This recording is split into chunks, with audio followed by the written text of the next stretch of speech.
If you want to scan documents on Samsung Galaxy A36 5G, the best way to do so is by using the camera app. So once you are in the photo mode, you can simply aim at the document, try to capture the whole document, and we're gonna press this T icon on the right side.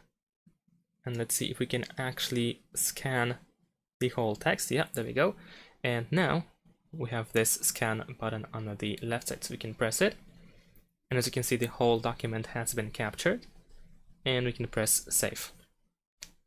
There we go, document saved. And now in order to find the document, you can, for example, go to gallery over here. And as you can see, we can find the scanned document here. We can still edit it if you want to by using this pen and so on.